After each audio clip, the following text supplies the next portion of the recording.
सुनिए, तो एक चीज बताइए मुझे। क्या? किसी व्यक्ति ने हमको कोई गिफ्ट दिया हो और उसको हमको बहुत अच्छी तरीके से धन्यवाद करना हो, उसका कोई तरीका बताइए।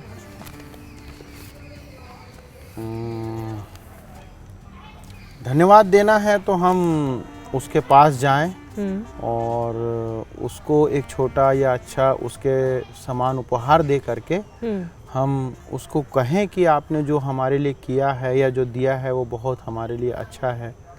ऐसा कुछ कर सकते हैं, परंतु ये निर्भर करेगा कि वो उपहार किस प्रकार का है और वो व्यक्ति कौन है। जैसे मतलब उन सारी परिस्थितियों पर यह निर्भर करेगा कि किस व्यक्ति को हमें धन्यवाद देना है और कैसा उपहार उसने हमें दिया है। मुझे अगर यीशु मसीह को धन्यवाद देना हो तो मैं कैसे दूँ? यीशु मसीह को धन्यवाद देना होगा तो बहुत सारी बातें हैं जो उसमें हमें करना पड़ेगा। जब प्रभु यीशु मसीह को धन्यवाद देने की बात है तो उसके लिए क्या करना चाहिए? देखो, जब यीशु मसीह को धन्यवाद देने की बात है तो उसने हमारे लिए इतना किया है जिसके धन्यवाद के लिए ना तो हम जीवन भर कुछ कर सकते हैं, ना हमारे पास शब्द पर्याप्त हैं, ना हमारे पास ऐसी कोई चीज़ है जिससे हम उसका बदला दे सकें। मगर कुछ बातें ऐसी हैं जिसको कि हम करके अपना धन्यवाद उसके प्रति प्रकट कर सकते हैं, तो हम धन्यवादित उसके सामने दिख सकते हैं। तो ऐसी कौन सी बातें हैं? देखो, जो उसकी शिक्षाएं हैं उन शिक्षाओं को मान करके हम उसके प्रति अपने धन्यवाद को प्रकट कर सकते हैं। जैसे प्रभु यीशु मसीह ने जब हमें ये शिक्षा दी तो उसने कहा कि हमें अपने पापों को स्वीकार करने की आवश्यकता है। तो जैसे उसने हमें ये कहा कि हमें पापों को स्वीकार करने की आवश्यकता है, तो हमें अपने पापों को स्वीकार करना चाहिए, सबसे पहली बात। फिर हमें प्रभु यीशु मसीह के सामने जब अपने पापों को स्वीकार कर लेते हैं तो हमें उस उद्धार को जो हमने पाप प्राप्त किया है उस उद्धार में हम बने रहें। जैसे कि हम चेलों को देखते हैं, चेलों ने क्या किया? प्रभु यीशु मसीह के सामने अपने पापों को अंगीकार किया, जो भी कि वो बहुत ज़्यादा अज्ञानी थे, नहीं जानते थे, लेकिन उन्होंने उन सारी चीज़ों को पूरा किया। फिर जब हम उसके बाद फरीसियों और चुंगी लेने वालों की बात करते हैं तो वहाँ पर देखते हैं प्रभु यीशु मसीह उनसे कहते हैं कि हर एक को पाप स्वीकार करने की आवश्यकता है। वहाँ पर बाइबल इस बात को बताती है रोमी 3:23 के अंदर कि सबने पाप किया और हर कोई परमेश्वर की महिमा से रहित है। तो आवश्यकता है कि हम भी हर एक को इस पाप स्वीकार के लिए हम लोगों को प्रेरित करें। हमें इस बात को जानना चाहिए कि प्रभु यीशु मसीह कौन है और प्रभु यीशु मसीह की पहचान में हमको बढ़ना चाहिए। जैसे कि प्रभु यीशु मसीह हमसे इस बात को पूछते हैं कि कौन हूँ मैं। जैसे उसने अपने चेलों से पूछा, तुम क्या कहते हो मुझे, मैं कौन हूँ? तो हमको प्रभु यीशु मसीह को पहचानने की आवश्यकता है। तो हम जितना ज़्यादा उसे पहचानेंगे हम उतना ज़्यादा उसके प्रति आज्ञाकारिता में बढ़ सकते हैं। हमें कैसे जानना चाहिए कि वो कौन है, वो उसका धन्यवाद हमें कैसे करना चाहिए? देखो, प्रभु यीशु मसीह को जानने के लिए एक और बात यहाँ पर है कि हम उसके वचनों को पढ़ें, जो उसने शिक्षाएं दी हैं, जो उसका प्रभु यीशु मसीह को हम कहाँ से जान सकते हैं? हमारे पास एक ही पुस्तक है, वो है प्रभु यीशु मसीह का वचन, जो कि बाइबल है। तो हम जितना ज़्यादा बाइबल को पढ़ेंगे हम उतना ज़्यादा प्रभु यीशु मसीह को जानेंगे और उसी में प्रभु यीशु मसीह जो है वो अपने बारे में बताते हैं। प्रभु यीशु मसीह 7 बार कहते हैं कि मैं ये हूँ, मैं वो हूँ। जैसे प्रभु यीशु मसीह ने कहा यूहन्ना 6:35 के अंदर कि मैं जीवन की रोटी हूँ। प्रभु यीशु मसीह कहते हैं कि मैं जगत की ज्योति हूँ। प्रभु यीशु मसीह कहते हैं कि मैं द्वार हूँ, जो मुझसे प्रवेश करेगा वो चारा पाएगा और उद्धार को प्राप्त करेगा। प्रभु यीशु मसीह कहते हैं कि अच्छा चरवाहा मैं हूँ। प्रभु यीशु मसीह कहते हैं कि पुनरुत्थान और जीवन मैं हूँ।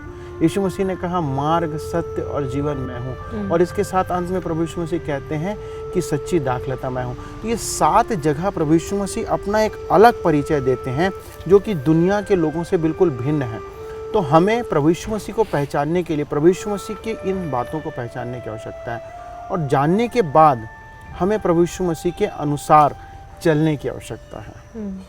देखो, प्रभु यीशु मसीह ने जब पश्चाताप और विश्वास की बात किया तो परमेश्वर से जो हमारे को संबंध स्थापित करना है उसके लिए माध्यम प्रभु यीशु मसीह है, लेकिन उस माध्यम को पूरा करने के लिए जो आधार है वो है पश्चाताप, वो है विश्वास। जब हम प्रभु यीशु मसीह पर विश्वास करते हैं और उसके ऊपर ईमान लेकर के आते हैं पश्चाताप के द्वारा से, तो वो हमारा संबंध परमेश्वर से स्थापित कराता है।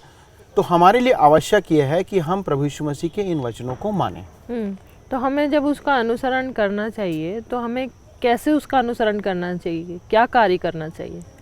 को जब हमें उसके अनुसरण करने की बात है तो प्रभु यीशु मसीह को इस बात को हमें पहचानना है। प्रभु यीशु मसीह ने कहा कि जिसने मुझे देखा उसने पिता को देखा। सबसे पहले इस बात को भी समझ लें कि प्रभु यीशु मसीह ही परमेश्वर है और जो प्रभु यीशु मसीह कहते हैं वो परमेश्वर का आदेश है। तो हमको यहाँ पर इस बात को समझ के चलना है कि प्रभु यीशु मसीह परमेश्वर है। दूसरी बात यहाँ पर यह आती है कि प्रभु यीशु मसीह ने अपने चेलों से ये पूछा, तुम मुझे क्या कहते हो। एक व्यक्तिगत संबंध हमको यहाँ पर प्रभु यीशु मसीह के साथ बनाने की ज़रूरत है।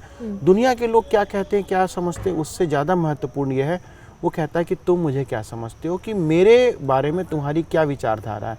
और तब उसने पतरस ने जैसे कहा कि तू जीवते परमेश्वर का पुत्र मसीह है। तो यदि हम भी प्रभु यीशु मसीह को एक विश्वास के द्वारा से उद्धारकर्ता के रूप में ग्रहण करते हैं तो हम इस बात को परमेश्वर के सामने अंगीकार करते हैं। और उन्होंने हमें क्या आज्ञा दी है कि हम उससे माने? प्रभु यीशु मसीह की जो आज्ञा है वो बहुत साधारण है, बहुत ही सरल है। प्रभु यीशु मसीह यही चाहते हैं हमसे कि जो उसने अपने जीवन में किया हम उसके प्रति वैसे ही करें। जैसा उसने जीवन जिया, जैसे उसने सबसे प्रेम रखा, जैसे उसने पापों को क्षमा किया, जैसे उसने लोगों को स्वर्ग राज्य के बारे में आदेश दिया, आज्ञाएं दी, उनको सिखाया, उसी प्रकार से हमको परमेश्वर के प्रति इन सारी बातों को लोगों के प्रति हमें पूरा करना है। और जो आदेश उसने हमको दिया है उस आदेश को पूरा करना ये हमारी जिम्मेदारी है। इसमें एक और बात मैं यहाँ पर जोड़ना चाहूँगा कि जब प्रभु यीशु मसीह के आज्ञाओं का हम पालन करते हैं तो हमें प्रेम के साथ उसका अनुसरण करना चाहिए। बहुत सी बार ऐसा होता है कि हम उन आज्ञाओं को पालन करने में हम लोग पीछे हटते हैं, या हम उन आज्ञाओं का पालन तो करते हैं परंतु अपने अंदर उस आनंद को हम नहीं प्रकट करते कभी भी। एक और बात यहाँ पर हमको ध्यान रखना चाहिए कि जब हम उसके प्रेम के साथ उसका अनुसरण करते हैं तो हमें निस्वार्थ भाव से भी उसके काम को करना चाहिए। जैसे प्रभु यीशु मसीह ने यदि अपने जान हमारे लिए दिए, जो कुछ भी काम उसने किया उसका कोई स्वार्थ इसमें नहीं था। वो क्या चाहता था कि लोग उद्धार को प्राप्त करें, उसका केवल एक ही उद्देश्य था। हमको भी जो कुछ भी काम हम करते हैं, बहुत से लोग बहुत से काम करते हैं, उसके पीछे उनका स्वार्थ छिपा होता है, लेकिन परमेश्वर चाहता है कि हम निस्वार्थ भाव से काम करें। एक और बात यहाँ पर अच्छी है जो मैं जोड़ना चाहूँगा कि प्रभु यीशु मसीह ने जिस प्रकार चेले बनाए, आज हमको भी आवश्यकता है कि हम भी प्रभु यीशु मसीह के लिए नए चेले बनाएं। जैसे प्रभु यीशु मसीह ने आज्ञा दिया, मत्ती 28:19-20 को हम पढ़ते हैं, उसने कहा कि तुम जाओ और जा कर के लोगों को चेला बनाओ। तो चेला बनाने का वहाँ पर हमारे लिए एक महान आदेश है। तो हमको भी आवश्यकता है कि जो कुछ हमने सीखा है वो हम दूसरों को सिखाएं, क्योंकि परमेश्वर के राज्य का काम तभी फैल सकता है जबकि हम यहाँ से वचन दूसरों को सुनाएंगे। जो मेरे पास है मैं दूसरे से बांटूंगा, जो तुम्हारे पास है वो तुम दूसरे के साथ बांटोगे। साथ ही साथ बहुत आवश्यक है कि हम सुसमाचार लोगों को प्रचार करें, लोगों को बताएं प्रभु यीशु मसीह के बारे में। एक अंतिम बात यहाँ पर बहुत ज़रूरी है कि कटनी के लिए जब प्रभु यीशु मसीह कहते हैं तो उसको आवश्यकता है कि बहुत सारे हमारे बीच में मजदूर आएँ। वो कहता है कि खेत तो तैयार हैं परंतु मजदूर थोड़े हैं, तो हमको बहुत से मजदूर तैयार करने की आवश्यकता है। तो जब हम प्रभु यीशु मसीह के प्रति धन्यवादित होने की आवश्यकता है या हम उसके प्रति अपना प्रेम प्रकट करना चाहते हैं, आवश्यकता यह है कि हम भी परमेश्वर के लिए ऐसे कटनी के लिए ऐसे लोगों को तैयार करें, ऐसे मजदूरों को तैयार करें जो परमेश्वर के लिए काम करने को तैयार हों। तो हमारा कृतज्ञता परमेश्वर के प्रति, प्रभु यीशु मसीह के प्रति हम इसके द्वारा से प्रकट कर सकते हैं। और ये एक ऐसा काम है जो कि हमारे लिए बहुत ही ज़्यादा महत्वपूर्ण है। मैं कहता हूँ कि हमारे जीवन में दूसरे कामों से ज़्यादा, सबसे ज़्यादा महत्व यदि किसी बात का है तो इसी बात का है कि हम उसके प्रति कृतज्ञ रहें, तो ऐसे ही रहें। और हमेशा हमें ध्यान रखना चाहिए कि परमेश्वर हमेशा हमारे साथ है। बिल्कुल, ये तो बात है। वैसी जब उसने महानादेश को दिया तो प्रभु यीशु मसीह ने महानादेश के अंत में मत्ती 28:19-20 के अंदर वो कहता है कि देखो मैं जगत के अंत तक तुम्हारे साथ हूँ। तो प्रभु यीशु मसीह, परमेश्वर जो है वो सदा हमारे साथ है, उसका आत्मा हमारे साथ है और वो हमको आत्मा दे करके हमें भेजता है कि हम उसकी सामर्थ्य में उसके प्रति कृतज्ञ बने रहें। और जब तुमने पूछा तो यदि मुझे मालूम होता है कि तुम प्रभु यीशु मसीह के बारे में कह रही हो तो शायद मैं डायरेक्टली तुमको इसी विषय पर लेके आता, लेकिन ये अच्छी बात है तुमने इस विषय को यहाँ पर उठाया। चलिए ठीक है, एक बार और दिन बातों को दोहरा लें। हाँ बिल्कुल। हमारे जीवन का सर्वश्रेष्ठ उपहार, हमारे जीवन के सर्वश्रेष्ठ धन्यवाद का हकदार है। हमारे विश्वास, आज्ञा पालन व धन्यवाद, इन तीनों तरीकों से हम परमेश्वर को उचित प्रत्युत्तर दे सकते हैं। यीशु मसीह किसी स्वार्थी व्यक्ति या मांगने वाले बच्चे के समान नहीं है जो हमसे अपनी मनपसंद चीज़ मांगने की जिद करें। वह हमसे पहले उतनी ही अपेक्षा करता है जितना हम उसे देने का विचार करते हैं। यीशु आत्मसंपन्न है, उसे हमसे किसी चीज़ की आवश्यकता नहीं है। फिर भी वह अपने लोगों के जीवन से मिलने वाले प्रेम व स्तुति से प्रसन्न होता है। तो मैं सोचता हूँ कि यहाँ पर प्रभु यीशु मसीह के प्रति धन्यवादित होने के लिए सबसे अच्छी बात यही रहेगी कि हम अपने प्रेम और विश्वास को अपने जीवन और अपने कार्यों से सदा उसको प्रकट करते रहें, और इससे अच्छा शायद हम उसको दे भी नहीं सकते कुछ। ठीक है।